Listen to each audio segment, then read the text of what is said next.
Can't you get it moving all around the ring? Back on the swing of where that band around I sing. You join the painted circle to the left, rolling around the floor. I left down the man with your left hand, you weave the ring once more. Yeah, I'll be working as long as these two hands are fit to you. Swinger, promenade. We're gonna drink a little bit this evening, sing a little bit of these working man blues. Hi, I'm Ginda Fisher, and welcome to this presentation about square dancing and tech squares. You'll get to see us dance, and you'll also get to hear little snippets from a lot of us. I've been dancing with Tech Squares since 2005, and I really love this group, and I hope you enjoy it too. My name is Bill Ackerman. I've been a member of Tech Squares since 1977, which is about 39 years. I've been square dancing ever since then. Hi, I'm Josh. I've been in Tech Squares for a year and a half now. My name's Kat. I've been dancing for more than 3 years, 4 years. I'm Mike Anastasia. I've been dancing with Tech Squares for about 5 or 6 years. My name's Clark Baker. My name is Barbara Steele, and I've been dancing here for about 10 years. So my name is Brian. I've been square dancing here for 14 years. My name is Ted Lazat. I've been a square dance caller now since 1988, so almost 29 years at this point in time. I'm Kate Fractal. I've been dancing with Tech Squares for 5 years now. My name is Troy Welton. I've been dancing for about 5 years now. I'm Brittany Human. I'm a PhD student here. I guess I started in September 2013, so it's been maybe 3.5 years so far. I'm Veronica Boyce. I'm a sophomore here at MIT, and I'm the president of Tech Squares. My name is Andy Latto, and I started square dancing back in high school. And it stopped for a while, but then came back to square dancing when I discovered Tech Squares. I'm Luke Sharapa. I've been dancing with the club for 2 years. Promenade halfway, you're rolling around the floor. You come down the middle and square two, in the middle gonna count before. You get it all the way and then a right and left through the outside pair. Veer to the left and the couple circulate. Square dancing is, to some extent, many things to many people. There are the various people, the various subgenres of square dancing all have a lot in common. They're dancing in groups of 8 to calls that are issued by a caller, and that you have to learn the definitions of such that you can do it. I like to say that square dancing is group theory performed as a team sport set to music. The unique thing about square dancing is it's a form of cued dance where we don't know what's coming next, and the caller is making up a pattern and we're responding to his calls. So we've learned a vocabulary, in this case about 100 calls, things like Alaman left, do-si-do, promenade, circle left, which almost some of them sound like English or French. And then nonsense words like ping pong, circulate, and relay the deucey that were just made up, but they all mean something to us. And the caller says it and we do it. It's just a giant game of Simon Says. Square dancing is very much a team sport. All 8 people have to work together. You particularly have to work with the people who are close to you in the square, but really you work with the entire square. Hands circle left, you get it moving around the floor. You do an elemental left and on left hand, you weave the ring once more. I'll be working as long as these two hands are fit to you. Dances are divided into these things called tips, where a tip is you find a partner, you square up, you dance for a period of time. Within each tip, traditionally, there's a period of calling called the patter or the hash, where there's some music playing in the background and the caller is calling off spontaneously, usually, or reading from cards. And then after a little while, maybe 10 minutes, that stops and you switch to what's called a singing call, where you put on music that was sort of specifically designed for this, and you call, while singing along with the song, a sequence of 7 verses that move the dancers around to particular positions. The middle one of the 7 tends to be 4-fold symmetric, so you get them all working around in a circle, then you scramble them up a couple more times and put them back, and sort of the art form is those 2 sequences put together, the patter and the singing call. So if you're gonna call square dancing, you have to be at least a little bit willing to sing. We're gonna drink a little beer this evening, sing a little bit of these working man blues. For better or worse, somebody has made square dancing bigger and more complicated than it was in, say, 1950. In the 1950s, it split from traditional squares into this modern Western activity. And the callers, instead of having dances that my mom thinks of me square dancing, things like dig for the oyster and duck for the clam and life on the ocean wave, we started having this vocabulary of calls. He said they learn about 100 calls here at up to the plus level. The advanced level adds on another 100 or so calls on top of that. And then there's 4 different challenge levels above that, 5 if you include A and B in one of them, which can get the calls up to 1,000. Left, touch a quarter. Follow the neighbor. Spread, trade the wave, slide through, and a right and left through. Half set. There is a mobile app called Taminations, which lets you call up any call from the list and shows a little animation of the 4 or 8 or 2 people moving through the sequence of the calls. It has a menu where you can set up different starting configurations, which is really helpful as a flashcard or a review tool when you're learning the dance. You can be like, oh, what is recycle again? Let me get out Taminations, hit recycle, and I can watch, it's like a football X's and O's sort of diagram in living color. And it's really good. That's put together by a guy out of California with a club called the Tam Twirlers. And it's on Android and iOS, and you can get it on the web. I need a chance just to get away. If you could hear me think, this is what I'd say. Head, you're gonna promenade, get it halfway around, down the middle and get past the ocean. Extend, swing through the night. The boys trade, relay the say. So the bridging activity between board games and square dancing was actually the MIT Mystery Hunt for me. The MIT Mystery Hunt is this big puzzle event that takes place over a weekend every year, and takes like 36 to 48 hours of a team of like maybe 30 to 100 people solving puzzles together. And so my friend, who was looking really to invite me to the square dance group, first invited me to a mystery hunt team that actually had a lot of square dancers on it. And in that particular year, there's like 100 puzzles in the mystery hunt. One of them was a square dance puzzle, in which you had to actually square dance to solve the puzzle, and it added a little bit to it from there. And it turned out that it was a team full of square dancers, so it was a pretty easy invitation then to come and take the class that started a couple weeks later after the mystery hunt.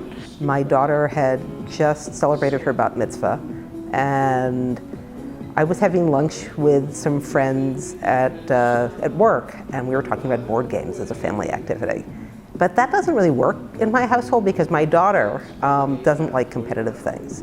And so one of the guys there said, oh, you should try square dancing. It's like board games except that it's cooperative. And so we went. And I really thought it was something that my daughter was going to like and that I would be okay with, but it turned out to be something that she was okay with and that I loved, and so I'm still here. I started on my freshman fall. Basically, my living group, ET, most of us dance. That was like my second week there. Most of the living group, like 8 people or so, were going dancing, and then I decided to join them, and I really liked it at Tech Squares that week, and so I joined the class and have continued since then. I had danced a lot in high school, a little bit in college, and then I had stopped. And then I was at grad school, not here, but down the street, and I was playing at the MIT Duplicate Bridge Club. And they met in the room just above where the square dancing is. And so while I was playing a bridge hand, I was hearing and swing through and boys run and wheel and deal, and said, oh yeah, I used to do that. I wonder if I still remember how. And so after the bridge game ended before the square dance ended, so I went downstairs and tried dancing and discovered that I did remember it as long as I didn't think too hard about it. It's like I had to rely on muscle memory and not think about it, and then I could dance fine. If I tried to remember what definitions were, then I couldn't dance it. Our son was an undergraduate at MIT, and friends of his invited him to join Tech Squares for the PE credit. So he went, and the following summer, when he was home for a few weeks, he asked me for a ride to Alewife so he could go square dancing. I was really surprised and said, but the semester's over. Oh, Mom, he said, they square dance all summer. Oh, okay. So I took him, and then the next week he wanted to ride again, and he said, why don't you and Dad come with me and you can watch and see what I do. Well, when your 19-year-old son invites you to come along on an activity, a smart parent will say, sure. So we went, and we sat on the sidelines and watched, and a surprising number of people invited us to dance, and we assured them we didn't have any idea how to square dance. We were just there to watch our son. And they said, oh, who's your son? And we said, Matt Steele over there. Oh, you're Matt's parents. Well, welcome, we're so glad you're here. And several of them invited us to come back in the fall and take the class ourselves. And one thing led to another, and we did. And we really liked it. And I really enjoyed getting to dance with my son each week until he eventually graduated and left the club. But by then, Guy and I were hooked, and we're still here at Tech Squares dancing every week. Circle to the left. 4 ladies roll away. Circle to the left. Very good. Doing element 11. Each caller comes into the activity with something that intrigued them. In my case, I liked the idea of the patterns and moving people around. And then maybe if you're lucky, they get back to their corner at the end. So that would be a little bit like solving Rubik's Cube. You mess them up, you mix them around, and then you're like, well, this person's with that, and so forth. Other people get into it because they're musical, and they might like to sing. And some of the calling, you'll notice, has singing calls that are sung to a popular song, and they have a bit more of a pattern to them. And if they come in being a good singer, they can decide that's their forte, and then they'll slowly get into the patter part of it. It really came from a fascination with, I think, the puzzly aspect of square dancing, the vocabulary, the way we build calls one off of each other. Scrambling people up there and solving the puzzle of how to get them back home was really interesting to me. So playing around with that is what drew me into calling in the first place. All 8 circulate center, stay centers, and stay in. Swing through, very good. Boys trade. There are lots of paths from dancerhood to callerhood. The path that I took, I think, is a bit of a road less traveled in that at Tech Squares we're blessed with lots of people around who are already callers. And I talked to one of them who was a friend of mine and said, hey, I've realized that I think this is something I want to try and want to get involved in, at least see if it's a fit for me. And that person happened to be someone who was involved in the Tech Squares class and said, well, would you like to come this fall and understudy me while we call the review sessions and gradually get involved in that? And I said, that sounds great, I'd love to do that. So that's how I got my start. So I started calling in '88, so I was 21, 22 years old. Long-haired guy, big in the hair bands at the time. That was the thing, right? Bon Jovi, Def Leppard, that kind of thing. Not really that heavy into country music or anything. And my friend tricked me into going to a square dance. So I go, unbeknownst to me where I'm going. We just went out to dinner and I'm in the middle of nowhere and he takes me into a place where I'm gonna go in. And then I fight him tooth and nail. I'm like, I am not going in this room to hang out and do this stupid thing. And I had a really good time. They were a very inviting group of people. They were not overly, they weren't 103 years old. They were probably my age now. They had some fun, they smiled, they had a good time, and they kind of brought me in. And my friend really wanted to call, and he asked me if I would join him. We were high school friends. Shout out to Paul Cody, in case that gets on the thing. And so we called together for about 10 years before he decided he was going to move on to some other things. And that was right around the time I got hired here. When I first took the job, I've told some people I shouldn't have been given the job. For the level of difficulty that I call now, I couldn't do that at all. Some of these dances have been here since I walked in the door. And a few of them came over to me, and I remember one dancer in particular who came up to me, and I'm nervous. Again, the gentleman that had the club before me for 12 years wrote calls, wrote a book on calling, is well renowned as one of the earlier members of Caller Lab. So to step into those shoes was a little overwhelming. And these guys, when I walked in the door, knew more than I did, which is also a little overwhelming. So, you know, having an ulcer every time you gotta come to work on a Tuesday night is a little tough. But one of the dancers, Stephen, came up to me and he said, just sing, you'll be fine. You know, and I didn't think I could sing well, but I was a little younger, again, 30s, so close to their age. I like to use the music that they like to use. I'm not a big fan of the old Turkey in the Straw. I prefer to put on AC/DC and dance to that.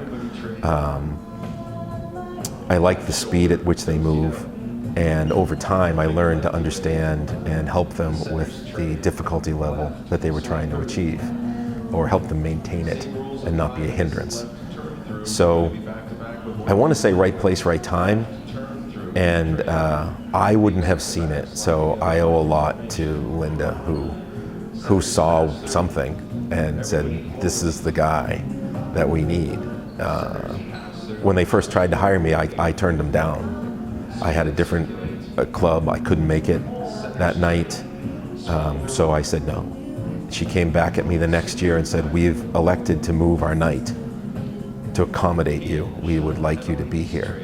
And they switched from I think Tuesdays to Thursdays. They had been on Tuesdays forever. They moved to Thursdays so that I could be here, because it was the only night I had free. I couldn't turn her down at that point. I took the job, but I still say she shouldn't have given it to me.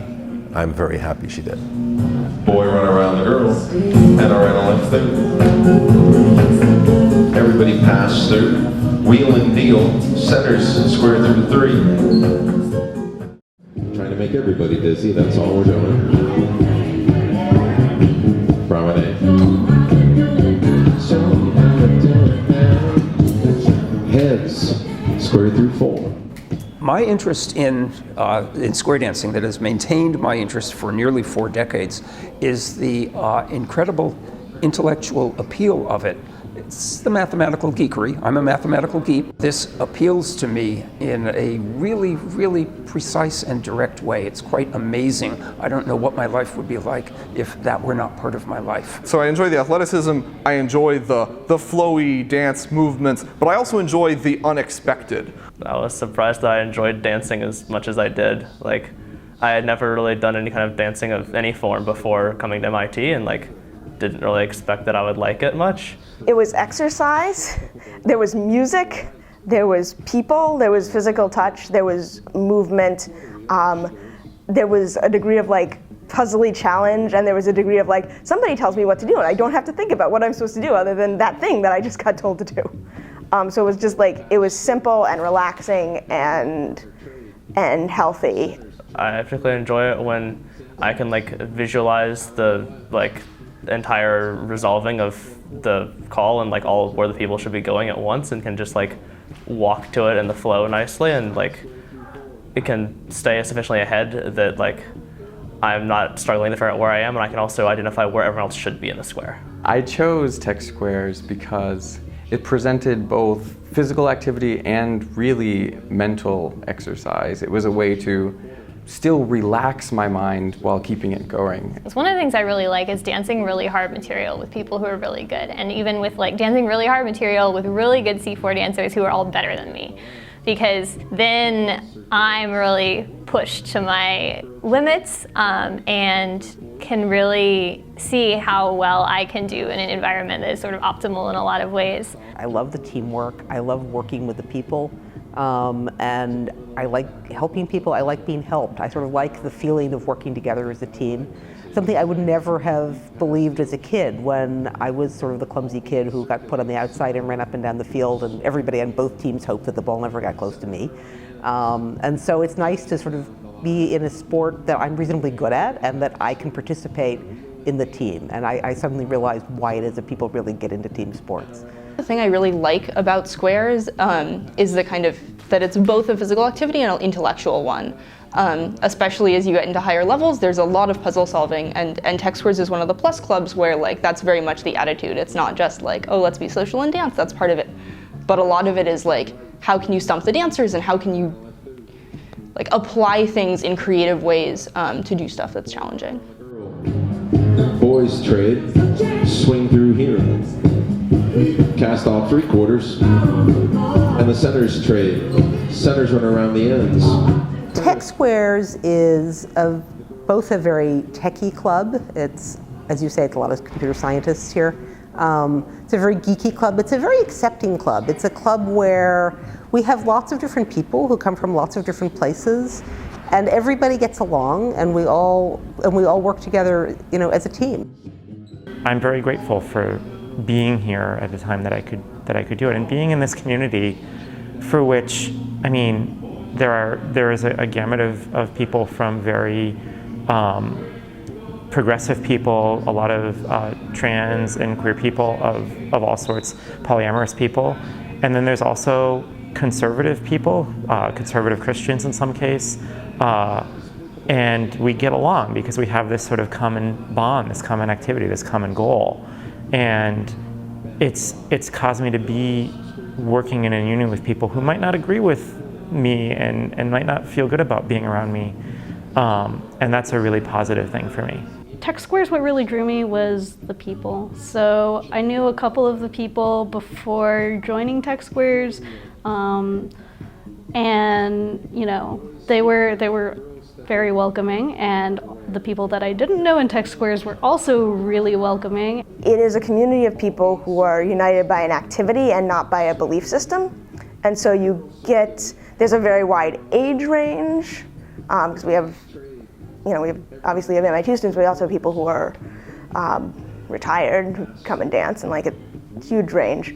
You get a lot of different religious backgrounds, different relationship styles. We have a lot of gay people and a lot of straight people, and we're starting to have a lot of trans people. And it's like, oh, this is a place where like it doesn't matter who I want to date. It's about coming together and dancing, and it's okay that whatever that is. The community is definitely one of the strongest I've come across at MIT, apart from my living group. Tech Squares Club is, as a community, it's made up of a lot of really cool people, a lot of cool people that I wouldn't have met anyway else, realistically. You know, people of different ages, different walks of life that you wouldn't be likely to run into otherwise. Even though it's got such different people in it, I still feel comfortable talking to everyone, comfortable asking people to dance, and that atmosphere I really enjoy. Pick up the partner, star promenade. Sure, why not? And you bow to the partner, and the corners too. 4 ladies. At Tech, we teach this plus program of square dance calls in 13 weeks. Most other clubs take a year to teach it. But then there are the things in the teaching that's different, right? Like, Ted is really a remarkable teacher, and one of the things that I noticed that we do is we pair up. Every person who's taking the class is always dancing with somebody who already knows what they're doing. And that winds up being this one-on-one tutoring that's happening sort of continually through the dance, and even like after a teaching tip, you know, I'll be like, okay, it looked like you were having trouble with this call, and they're, you know, because the person who's having trouble with it is so caught up in the moment of trying to do the dancing that they don't necessarily notice that meta level. What is it that I'm having trouble with? And I'll be like, hey, let's walk through this call. The term angel is actually not specific to Tech Squares. It's a term that gets used in the square dance world more generally to refer to people who already know a level, who are dancing with class members to support them and, you know, help them out in the square. So Tech Squares takes angeling very seriously. During our class, during our teaching tips, we always try to have 4 angels per square, so this means like equal numbers of class members and club members. And we find that that really helps, because then there's people there to help them out, and if anyone gets confused or turned around, it's very easy for the people in the square to fix them. We get joy out of helping people learn, and we're not, it's not because we're saintly people. But angeling is a term that is used for when square dancers are going to a class for dancers that are learning a level that they already know in order to help the class members learn. Because it's so much easier to learn if you're a class member, if you're in a square with some experienced dancers who know what's going on and can help you out if you forget something or if you're a little bit slow or something like that. We move faster here than what happens anywhere else. We do things that most clubs or people take about a year and a half, 2 years to learn. We'll do that in 12 to 14 weeks. So there's a lot of stuff coming at these people very quickly. And in order to continue to maintain the level of intricacy here, we have to bring those people kind of up to the fold. So it's constantly trying to push them as far as they can go and as quickly as possible. What makes Tech Squares able to be what it is involves a beginner's class that we call the Crash Course. That's been its name since I started in 1977. That teaches these people in an MIT Tech Squares way. We have our caller and teacher, Ted Lizotte, who is fully plugged into that kind of mindset. He does an awesome job of teaching these people. He's been working on and tuning his repertoire, his curriculum for years, and it's really good. And we have a number of things going for us that makes us able to turn out one semester after another, really hotshot square dancers. And part of that is a commitment from the previous graduates, that is from the Tech Squares Club regulars, to help with the class. Many clubs in the outside world have their class on a different night from their regular dancing because the regular dancers consider themselves too good to deal with the class. Whereas at MIT, we're in a learning-oriented mindset. So learning is important and helping people learn is important. Oh goody, we have new students coming in. We can show them how to do a tandem spin the top. And so we have people who want to do that. And so every Tuesday we have, during the academic year when we're having the class, we have some class tips, 4 of them, and some club tips. One other thing I can think of that helps make the class as successful as it is, and that's an activity that we call the walkthroughs. Mike Anastasia and I do the walkthroughs. We're doing them tonight. Well, Mike did them just an hour ago. And that's special review sessions that you wouldn't see in an outside club, most likely, because people don't have the patience to get in there with the class members. But Tech Squares, we do have the patience to get in there with the class members. We want them to succeed. We want them to do very well, and so we get in there and help them. And in the walkthroughs, the walkthrough caller can see more clearly at spotting mistakes such that we can help people be really precise in what they do. And this makes a big difference, I think, in the success of the class and in the success of Tech Squares. Promenade. So you said that only proves that I'm insane. There's a lot that goes into making this class a success that it is time and time again. Part of it is me understanding and delivering certain things in a certain fashion for them. But along with that, you have the person that sent out the definitions to everybody in written form for the people who understand better when they read something than they do from muscle memory because they don't react as fast. You have the people that help with the walkthroughs that are instructing them. You have all of the angels. Some of these guys know 1,000 calls. They dance up through challenge level, yet they show up every Tuesday to do do-si-do with the new guy, and you know they don't like to do do-si-do with the new guy again. It's like going back and teaching somebody, basic math when your understanding is calculus. They come back, they see the end product. I'm here to help you so that you have as much enjoyment in this activity as I am. And these guys, again, I'm on my 20th year. This is my 40th class I've taught for these guys. Some of them have been here for almost all of them. And I know my jokes get stale. I hate hearing them again or hear me explain the same thing for the 40th time. They sit through it, they stand through it, they help, they assist.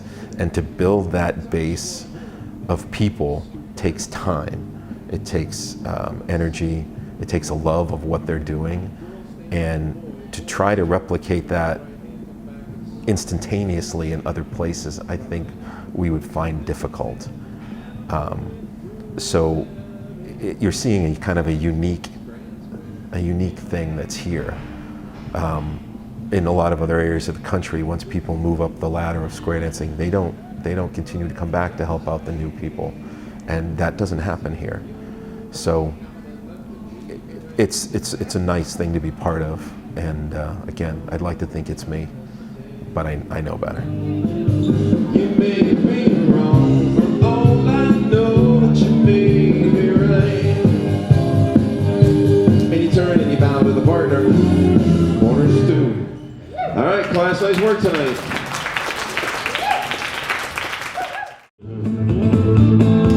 Four boys promenade in the middle of the ring, and it rolls around you go. You're gonna get on back and swing and whirl that girl around, you know. You join a hand circle to the left, rolling all around the ring.